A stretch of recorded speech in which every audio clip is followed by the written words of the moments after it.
Donc bonsoir à tous et à toutes, il est presque 20 heures. Donc je fais cette vidéo dans le cadre de la thématique le dispositif du mois.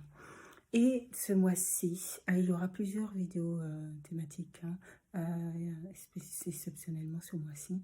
Et donc là, c'est la première vidéo qui aborde le sujet du contrat d'engagement jeune. À vrai dire, c'est une vidéo que je souhaitais faire depuis déjà plusieurs semaines. Et là, bon, je suis ravie de la faire là maintenant. Donc, ce dispositif est rentré en vigueur le 1er mars 2022. Il s'inscrit dans la lignée donc du plan Un jeune, une solution. L'objectif étant de ne laisser aucun jeune hors de notre système économique, du système professionnel, que tous puissent trouver leur place ou en tout cas construire un projet professionnel. Et donc, par contre, il se substitue, il remplace la garantie jeune sur certains aspects que je vous expliquerai.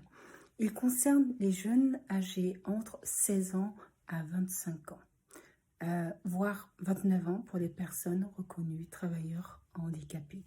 C'est un contrat qui peut, au niveau de l'accompagnement, être suivi soit par un référent de la mission locale, mais aussi par un référent du Pôle emploi. Ça, c'est une différence déjà avec la garantie jeune, parce que la garantie jeune, l'accompagnement ne pouvait se faire qu'avec le référent donc, de la mission locale.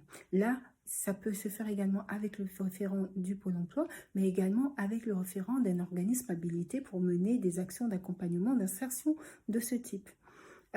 Et l'objectif, seconde différence, puisque j'aborde ces aspects-là, seconde différence, c'est l'implication qui est demandée aux jeunes.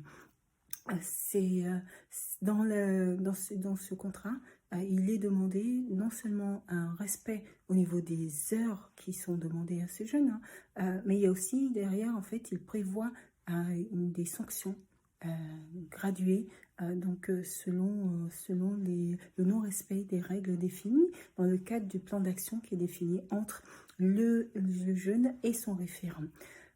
Donc concrètement, le nombre d'heures qui est demandé peut aller entre 15 à 20 heures hebdomadaires. Dans le plan d'action qui est mis en place, ça peut prévoir, non seulement ça prévoit la construction du projet professionnel du jeune, mais possibilité de mise en situation, immersion, faire un stage également. Action structurante dans le cadre du parcours. Est-ce que durant la mise en œuvre de ce contrat, est-ce qu'il peut être envisagé de l'envoyer faire de rentrer dans un dispositif tel que le dispositif EPID? Voilà. Action d'appui à des phases de recherche active dans l'emploi seul ou en collectif. Concrètement, s'il faut l'aider à réaliser un CV ou une lettre de motivation, ce sont des actions qui peuvent être réalisées soit individuellement, soit en collectif, ou des actions spécifiques dans le cadre de l'accompagnement qui est mené avec ce jeune. Ce contrat est signé pour une durée allant entre 6 mois et 1 an, qui peut être renouvelé pour 6 mois encore. Et donc, comme je l'ai indiqué, la différence avec la garantie jeune, c'est non seulement au niveau de la structure qui peut mener l'accompagnement, mais c'est aussi le contrôle qui est mis en œuvre, l'exigence d'assiduité, l'exigence de sincérité et l'engagement qui est demandé auprès des jeunes au risque de voir sa rémunération baisser. Et donc, en parlant de sa rémunération, donc un jeune qui est rattaché fiscalement à un foyer fiscal perçoit 300 €.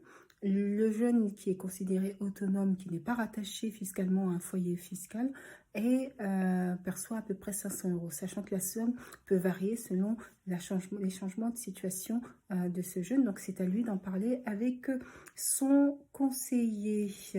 Donc, la mise en œuvre de ce contrat peut s'effectuer à la demande du jeune qui formule donc la demande soit auprès de la mission locale, soit auprès du Pôle emploi ou toute autre organisme habilité pour pouvoir intégrer ce dispositif et bénéficier donc ainsi d'un accompagnement vers un emploi durable.